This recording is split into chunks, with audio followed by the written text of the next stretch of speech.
దిద్దుకోగలుగుతాం. అలాగే పిల్లల్ని వాళ్ళు నచ్చిన విధంగా విలువలతో కూడి వాళ్ళని పెంచగలుగుతాం. నెక్స్ట్ జనరేషన్కి వాళ్ళని మనం పౌరులుగా తీర్చిదిద్దిస్తాం. అలాగే ఒక కూతురుగా ఇంట్లో బాధ్యతలన్నీ తీసుకోగలుగుతాము. అలాగే ఒక మెంటర్ లాగా, ఒక లీడర్ లాగా అందరినీ గైడ్ చేయగలుగుతాము. ఇలా ఏమైనా చేయగలుగుతాం. అది దేవుడు మనకిచ్చిన వరం. ఇప్పుడు నా 55 ఇయర్స్ ఇదిలో నేను ఒక 2 minutes నా గురించి నేను చెప్తాను. అప్పుడు నాకు మంచి ర్యాంక్ వచ్చింది.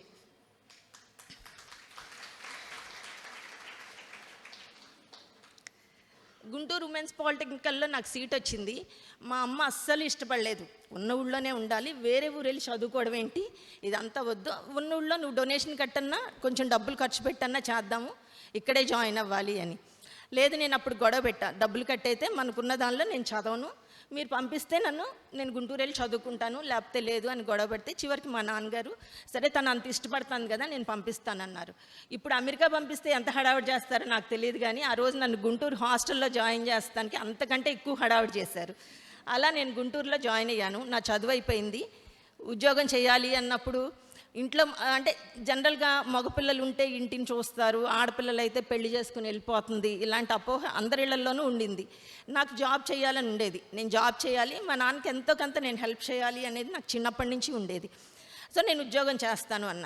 మళ్ళీ సేమ్ ప్రాబ్లం, వేరే ఊరు నిన్ను పంపించము, లేదా నీకు పెళ్లి చేసేస్తాము, పెళ్లి చేసినాక నువ్వు మీ హస్బెండ్ ఎక్కడుంటే అక్కడికి వెళ్ళి నువ్వు ఉద్యోగం చేసుకో, అంతేగాని వేరే ఊరు నిన్ను ఒక్కదాన్ని అయితే పంపించి మేము ఉండలేము అనేది వాళ్ళ వైపు నుంచి. సో లక్కీగా నాకు విజయవాడలోనే ఉద్యోగం వచ్చింది. నాన్నగారు అప్పుడు విజయవాడ ఎలక్ట్రానిక్స్లో జాయిన్ చేశారు. అయిపోయింది, జాబ్లో కూడా జాయిన్ అయ్యాను. ఒక కొత్త జీవితం మొదలైంది. ఆఫీస్లో జాయిన్ అయినాక అదొక కొత్త ప్రపంచం. ఇంతమంది మనుషుల్లోకి అప్పటి వరకు నేను రాలేదు. రకరకాల మనస్తత్వాలు, రకరకాల మనుషులు, ఎవరితో మాట్లాడాలన్నా చాలా ఇబ్బంది పడేదాన్ని, చాలా భయపడిపోయేదాన్ని. అయితే ఎవరన్నా కొంచెం గట్టిగా మాట్లాడినా, వాళ్ళకి తిట్టవసరంలా ఏం అనవసరంలా, కొంచెం గట్టిగా ఎవరైనా మాట్లాడినా ముందు బోర్ని సోకాలు పెట్టి పక్కకి వెళ్ళి వచ్చి అప్పుడు సమాధానం చెప్పేదాన్ని. అయితే ఇలా స్టార్ట్ అయింది నాకు ఎలక్ట్రానిక్స్లో ఉన్న జర్నీ అనేది. తర్వాత పెళ్ళి, ఒక 2 years 1 year అయ్యేపాటికి మళ్ళీ పెళ్ళి దగ్గరికి వచ్చేపాటికి లక్కీగా విజయవాడ అబ్బాయే దొరికారు. ఆయన పెళ్ళప్పుడే చెప్పారు, నువ్వు కంటిన్యూ చేసుకోవచ్చు జాబ్, నేనేమి ఆపమని అన్నారు. సో దాంతో ఎలక్ట్రానిక్స్లోనే కంటిన్యూ చేశాను. పెళ్ళైనాక కొత్త రకం ప్రాబ్లమ్స్. అత్తగారింట్లో ఉన్నప్పుడు ఏదైనా ఫంక్షన్ అయ్యింది, నువ్వు సెలవు పెట్టు ఫంక్షన్కి వెళ్ళాలి, లేదా ఇంట్లో ఎవరికైనా బాగాలేదు, లేదు నువ్వు ఈ పూట సెలవు పెట్టి ఇంట్లో ఉండొచ్చు కదా. నాకు చాలా ఇబ్బందిగా ఉండేది. ఇద్దరం వర్క్ చేస్తున్నాం, మా హస్బెండ్ వర్క్ చేస్తారు, నేను వర్క్ చేస్తాను. ఫంక్షన్కి వచ్చినప్పుడు వాడికి సెలవు పెడతాం అవ్వదు కదా, నువ్వు సెలవు పెట్టి రావచ్చుగా అనేవాళ్ళు. అదేంటి నేను ఉద్యోగం చేస్తున్నాను కదా సెలవు పెట్టమంటారు ఏంటి అని చాలా, అంటే ఒక విధంగా చిరాకు వచ్చేది. కొన్నిటిని మనం అవాయిడ్ చేయాల్సి వచ్చింది. ఆ టైంలో మా హస్బెండ్ కూడా చాలా సపోర్ట్ చేశారు, నువ్వు ఇలాంటివన్నీ పట్టించుకోమాక, ఇవన్నీ మామూలుగా ఉండేవే, వాళ్ళకి తెలియదు ఉద్యోగం దాని విలువ అనేది తెలియదు అనేసి తను చాలా సపోర్ట్ చేశారు. తర్వాత పాప పుట్టే ముందు నాకు కొంచెం హెల్త్ రిలేటెడ్ ఇష్యూస్ వచ్చినాయి. సో బెడ్ రెస్ట్ అని అదని ఇదని ఏదో అన్నారు. సో అందరూ అప్పుడు చాలా ప్రెషర్ చేశారు, నువ్వు ఇంకా జాబ్ అనేది కంటిన్యూ చేయొద్దు, నీకు అది అవసరం లేదు, నువ్వు ఉద్యోగం మానేసేయి అని. సరే అని ఒకరోజు రిజిగ్నేషన్ లెటర్ తీసుకుని సార్ దగ్గరికి వచ్చాను. సార్ నేను ఇలా మానేద్దాం అనుకుంటున్నాను సార్ అన్నారు, అంటే మీరు ఇంకా ఇక్కడితో స్టాప్ చేసేస్తారా అని అడిగారు. నాకు జాబ్ చేయాలని ఉంది. అప్పుడు ఆ రోజు చెప్పారు, అసలు ఉద్యోగం మనిషికి, అంటే ఉద్యోగం అని కాదు, ఒక కెరియరు ఫైనాన్షియల్గా ఎలా ఉండాలి ఏంటి అనేది ఆ రోజు నాకు ఆయన దగ్గర ఒక 1/2 an hour పైన తను చెప్పారు. చెప్పి నువ్వు స్టాప్ చేసేటైతే నీ ఇష్టం, లేదు నువ్వు కంటిన్యూ చేస్తాను అంటే నువ్వు బ్రేక్ తీసుకో, 1 year బ్రేక్ తీసుకుని తర్వాత వచ్చి మళ్ళీ రీజాయిన్ అవ్వండి అని చెప్పారు. ఒక విధంగా అదే నా లైఫ్కి టర్నింగ్ పాయింట్ అండి. ఆ రోజు కనుక నేను ఆ రాంగ్ డెసిషన్ తీసుకుని నేను ఇంట్లో ఉన్నట్టయితే గ్యారంటీగా ఈరోజు మీ ముందు ఇలా మాట్లాడేదాన్ని కాదు. ఈ పాటికి ఇంట్లో వంట చేసుకుంటా, టీవీ సీరియల్స్ చూస్తా, అదొక ప్రపంచంలో ఉండేదాన్ని. తర్వాత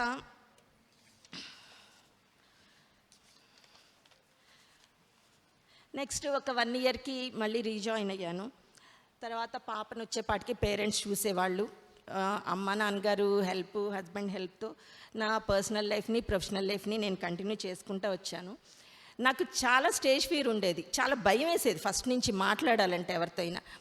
సరే ఒకరోజు ఇలాగే ఎలక్ట్రానిక్స్ యాన్యువల్ డే జరుగుతుంది, జనరల్ బాడీ మీటింగు. సార్ అన్నారు, మీ ప్రొడక్షన్ గురించి మీ గురించి మీరు మాట్లాడవచ్చు కదా అన్నారు. సార్ నేనేంటి సార్ మాట్లాడతాం అందరి ముందు అని ఆల్మోస్ట్ కళ్ళమ్మటి నీళ్ళు వచ్చినాయి, ఏడ్చినంత పని చేసి ఆయన ముందుకెళ్ళి. ఆయన అన్నారు, నాతో మాట్లాడుతున్నారు కదా మీరు బాగానే మాట్లాడుతున్నారుగా నాతో అన్నారు. అంటే సార్ మీ దగ్గర అంటే ఒక్కళ్ళ ముందు మాట్లాడగలను, అంతమంది ముందు బయట వాళ్ళు కూడా గెస్ట్లు వస్తారు, వాళ్ళందరి ముందు నేను మాట్లాడలేను సార్, నాకు చాలా భయం. అంటే సరే స్టేజ్ దగ్గర నేను ఉంటాను కదా, నన్ను చూస్తా మాట్లాడేసేయండి, నాకే చెప్తున్నానని అన్నారు. నిజంగానే నేను అదే ప్రయత్నం చేశాను. ఆ రోజు ఫ్రంట్ రోలో ఆయన కూర్చుని ఉంటే ఆయన చూస్తానే నేను మాట్లాడాను. అదే నా ఫస్ట్ స్టేజ్ ఎక్స్పీరియన్స్.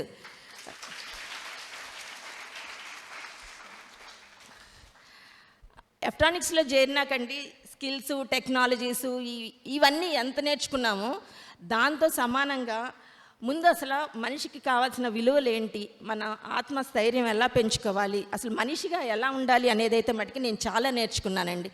ఒక చిన్న ఇంట్లోంచి వచ్చిన పిల్లని నేను చాలా అంటే నేను టెక్నికల్గా ప్రొఫెషనల్గా ఎలా ఉన్నాను అనేదానికంటే ఒక మనిషిగా మటుకి కొన్ని విలువలు పాటించాలి అనేదైతే నాకు అర్థమైంది. అది కేవలం నేను సార్ మెంటరింగ్ వల్లే నేను నేర్చుకున్నాను. అలాగే ఎలక్ట్రానిక్స్లో ఇందాక ప్రశాంతి చెప్పినట్టు జెండర్ డిఫరెన్స్ అనేది ఏ రోజు మనం చూడలేదండి. ఏ రోజు ఇది మగపిల్లలు చేసే పనే, ఇది ఆడపిల్లలు చేసే పని, లేదంటే ప్రమోషన్స్లో ఓన్లీ మగపిల్లలకే ఇవ్వాలి, ఆడపిల్లలకి ఇవ్వకూడదు, ఇలాంటిది ఎప్పుడు మనం చూడలేదు. ఇన్ని సంవత్సరాలు దగ్గర 35 సంవత్సరాల ఎక్స్పీరియన్స్లో నేను ఏ రోజు నేను ఫేస్ చేయలేదు అది. అలాగే మీరు ఇంకోటి గమనిస్తే ఎలక్ట్రానిక్స్లో కొంచెం డిపార్ట్మెంట్ హెడ్స్ చూసుకుంటే చాలామంది ఆడపిల్లలే ఉన్నారండి. చూస్తున్నారు కదా, కీ రోల్స్లో అంతా అమ్మాయిలే ఉన్నారు. అంటే మనం చేసే పనిని బట్టి, మన వర్క్ని బట్టి, లేదా మనకున్న సామర్థ్యాన్ని బట్టి మాత్రమే మనకి ఆ ఉన్నత స్థాయికి వెళ్తాం అనేది ఉంటుందండి. నెక్స్ట్ ఒకప్పుడు అసలు మాట్లాడడానికే భయపడే నేను ఇప్పుడు నా దగ్గర ఒక 150 మెంబర్స్ మా టీం అండి. ఒక 150 మెంబర్స్ని చూడగలుగుతున్నాను. వాళ్ళకి అంటే వర్క్ రిలేటెడ్, ప్రొఫెషనల్ రిలేటెడ్గా ఏమన్నా ఇష్యూస్ వచ్చినా, పర్సనల్ రిలేటెడ్గా ఏమన్నా వచ్చినా వాళ్ళు ఏంటంటే అమ్మలాగానే చెప్పుకుంటారు. ఇదిగో నాకు ఇంట్లో ఈ ప్రాబ్లం ఉంది మేడం, ఏం చేద్దాము, ఎలా చేయమంటారు అంటే నాకు తెలిసినంత మటుకే నేను కొంత గైడ్ చేయగలుగుతున్నాను. నెక్స్ట్ కెరియరు ఇవన్నీ ఒక ఎత్తు, ఒక దానిలోకి తీసుకుంటే హెల్త్ రిలేటెడ్ ఇష్యూస్. నేను అనుకునేదాన్ని, నేను ఆల్మోస్ట్ పొద్దున్న వచ్చిన కాడి నుంచి సాయంత్రం వరకు తిరుగుతూనే ఉండేదాన్నండి, పైకి కిందకి ఆఫీస్లో వర్క్ చేస్తానికి. ఏ రోజు అలా కూర్చోవడం అనేది నాకు తెలిసేది కాదు. ప్లస్ ఎంత స్ట్రెస్ ఉన్నా దాన్ని తీసుకునేదాన్ని. ఎక్స్ట్రా అవర్స్ అంటే ఒక 12 అవర్స్ 14 అవర్స్ చేసినా అలిసిపోయేదాన్ని కాదు. నాకు నేను అనుకునేదాన్ని, అబ్బో నేను చాలా స్ట్రాంగ్, అసలు ఈ పిల్లలు కూడా ఎవరు ఉండట్లేదు ఇలా అనుకునేదాన్ని. కానీ ఎప్పుడైతే 45-50స్లోకి వస్తామో మనని అన్నీ ఎత్తుక్కుంటూ వస్తాయి. సడన్గా హెల్త్ రిలేటెడ్ ఇష్యూస్ అనేది వచ్చింది. ఈరోజు నేను ఇప్పుడు ఏదో చెయ్యాలి అనుకున్నా నేను కంట్రోల్ చేసుకోగలుగుతాను, అంతేగాని టోటల్గా ఎలిమినేట్ చేసుకోలేను. హెల్త్ ప్రాబ్లమ్స్ అలాగే ఉంటాయి. అందుకే ఇప్పుడు మీరందరూ ఏంటంటే ఆల్మోస్ట్ అందరూ యంగర్ జనరేషనే, మీరందరూ కూడా మేము చాలా బాగున్నాము ఇలా అనుకోకుండా ఇప్పటి నుంచే హెల్త్ కాన్షియస్ అనేది చూసుకోండి జాగ్రత్తగా. హెల్త్ ముందు మనం డబ్బులు ఎంత సంపాదించుకున్నాం, పేరు ఎంత సంపాదించుకున్నాం ఇవన్నీ కాదు, ముందు హెల్త్ అనేది సక్రమంగా ఉంటే మిగిలిన అన్నీ వాటంతట అవే వస్తాయి. అలాగే మీ ఒక్కళ్ళదే కాదు, మీరందరూ చదువుకున్న పిల్లలు, ఇంట్లో అమ్మ నాన్న, ఇంట్లో ఉన్న ఫ్యామిలీ మెంబర్స్ అందరినీ కూడా ఎడ్యుకేట్ చేయాలి హెల్త్ రిలేటెడ్గా.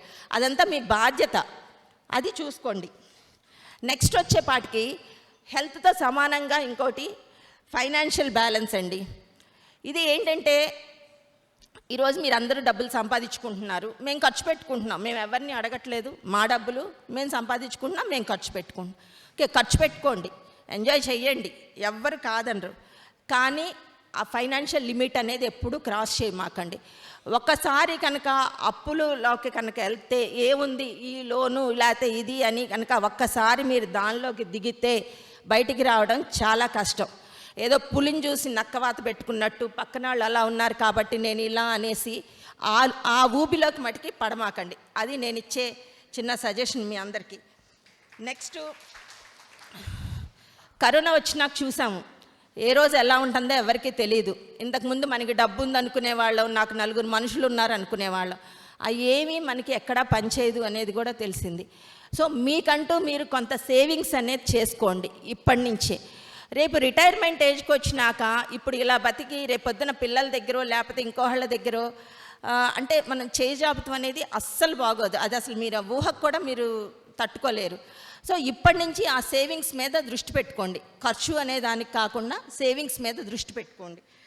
నెక్స్ట్ ఇంకోటి, ఎప్పుడైనా ఖాళీగా కూర్చుని ఆలోచిస్తున్నప్పుడు ఏముంది వెనక్కి తిరిగి చూసుకుంటే లైఫ్లో ఏం చేసామంటే ఎలక్ట్రానిక్స్ ఒక్కటే కనిపిస్తుంది. ఇన్నేళ్ళ నుంచి 35 ఏళ్ళ నుంచి ఇక్కడికి వచ్చినాక ఎలక్ట్రానిక్స్ ఒక్కటే కనిపిస్తుంది. ఇంకేంటి జీవితం అనుకున్నప్పుడు ఎలక్ట్రానిక్స్ నుంచి ఏమొచ్చింది నాకు అనుకుంటే ఒకటి ఫైనాన్షియల్ స్ట్రెంగ్త్ వచ్చిందండి. ఈరోజు నేను నా కాళ్ళ మీద నేను నిలబడగలుగుతున్నాను, నా కుటుంబాన్ని ఒక మంచి స్థితిలోకి తీసుకురాగలిగాను. ఇంకోటి, నా పిల్లని ఒక మంచి విలువలతో కూడిన పెంపకం నేను చేయగలిగాను. నా పాప ఇప్పుడు ఒక మంచి స్థితిలో ఉంది, దాన్ని నేను అలా చూసుకోగలుగుతున్నాను. అది నాకు చాలా మంచిగా అనిపిస్తుంది. ఇంకోటి మెంటల్ స్ట్రాంగ్నెస్. చిన్న నాటికి ఏదో అలజడి పడిపోవడం, ఏదో అయిపోయిందని అది చేసి ఇది చేసి హడావుడి పడిపోయి ఇవన్నీ కాదండి. ఎలాంటి కష్టం వచ్చినా మనం ఒంటరిగా కూర్చునైనా దానికి సొల్యూషన్ అనేది తీసుకొచ్చుకోగలం, ఒక మంచి డెసిషన్ తీసుకోగలం అనే ఒక నమ్మకం నా మీద నాకు వచ్చింది. చిన్న ఎగ్జాంపుల్ అండి. ఇక్కడ నేను నా కూతురు పెళ్లి చేసినప్పుడు అందరూ అమ్మో పెళ్ళి అంటే ఆ పనులు ఉంటాయి, ఈ పనులు ఉంటాయి, ఇంత హడావిడి చేయాలి, ఇన్ని రోజులు పడుతుంది, ఏదేదో చెప్పేవాళ్ళు. నాకు అనిపించేది, ఎందుకు వీళ్ళందరూ ఇంత హడావిడి పడుతున్నారు, చేతిలో డబ్బులు ఒకటి ఉండాలి కానీ అసలు పెళ్లి చేస్తాం అదొక సమస్య.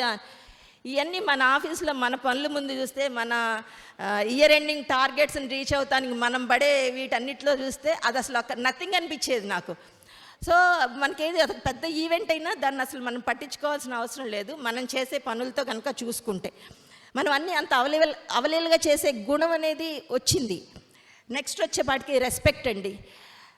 నాకు ఉద్యోగం చేస్తాను అన్నప్పుడు కొంతమంది నా కజిన్స్ వాళ్ళు అమ్మ వాళ్ళతో అన్నది ఏంటంటే, అసలు ఆడపిల్లకి ఉద్యోగం ఎందుకు, రేపు పెళ్లి చేస్తే వచ్చేవాడు ఏం చేస్తాడు, ఈ పిల్ల ఉద్యోగం చేసి కుటుంబాన్ని పోషించాలా అన్నాళ్ళు చాలామంది ఉన్నారండి ఆ జనరేషన్స్లో. మా అన్నయ్యలు కానీ వాళ్ళు చూస్తే తర్వాత వాళ్ళే ఇప్పుడు వచ్చి నువ్వు ఇన్ని సంవత్సరాల మట్టి ఇటు జాబ్ చేస్తున్నావు, ఇటు ప్రొఫెషనల్గా ఆఫీస్లో మంచి పేరు తెచ్చుకున్నావు అని వాళ్ళు వచ్చి అన్నప్పుడు నాకు ఒక విధంగా చెప్పాలంటే చాలా గర్వంగా అనిపిస్తుంది.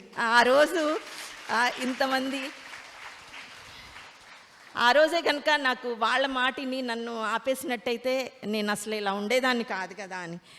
నెక్స్ట్ అండి లెర్నింగ్. అది ఇందాక కూడా చెప్పాను, ఈ న్యూ టెక్నాలజీస్ గురించి, న్యూ ప్రాసెస్ల గురించి, కొత్త విధానాలు, ప్రపంచం ఎలా మారుతుంది అనేది వీటి గురించి తెలుసుకోవడంతో పాటు మానవతా విలువల గురించి తెలుసుకున్నాం.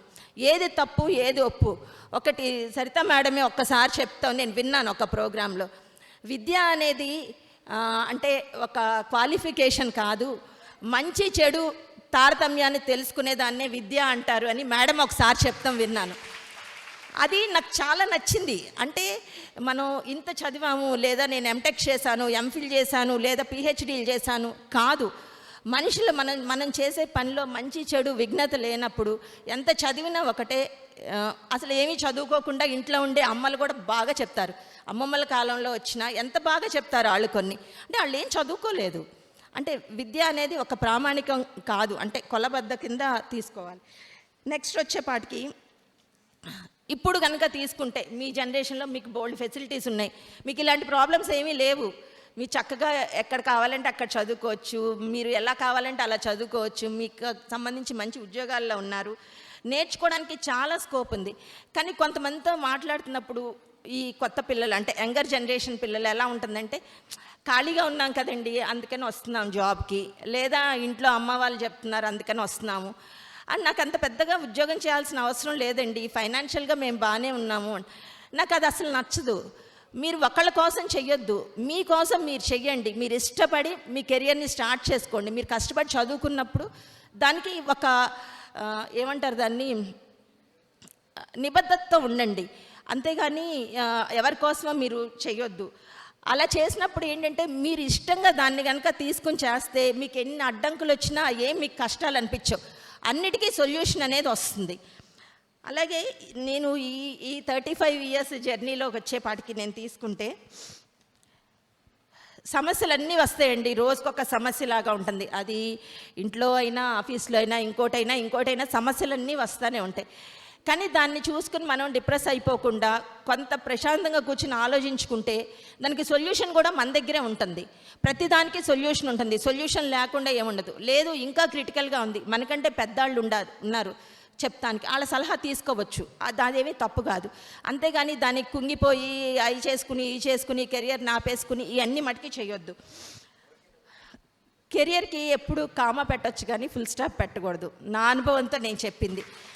ఈ రోజుకి నేను కొన్ని విషయాల్లో నేను చాలా సఫర్ అవుతాను.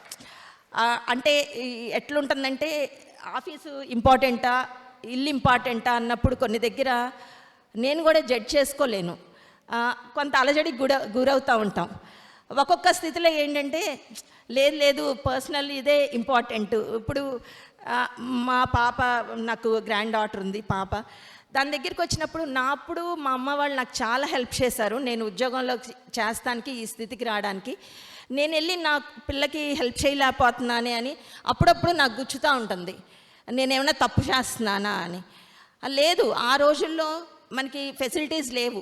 ఈరోజు ఓకే, వాళ్ళు సంపాదించుకుంటున్నారు, ఒక ఆయమ్మని పెట్టుకోవచ్చు, లేదంటే ప్లే స్కూల్స్ ఉన్నాయి, ఆల్టర్నేట్స్ చాలా కనిపిస్తున్నాయి. దానికి నేను ఉద్యోగం మానటం ఒక్కటే కాదు, అత్యవసర పరిస్థితుల్లో ఓకే నువ్వు కామ పెట్టుకుని వెళ్ళి నీ పని నువ్వు చేసుకుని మళ్ళీ వచ్చి జాబ్లో జాయిన్ అవ్వాలి. ఓకేనా? మరీ బోర్ కొట్టించానేమో. వన్స్ అగైన్ అందరికీ హ్యాపీ ఉమెన్స్ డే అమ్మా. Thank you.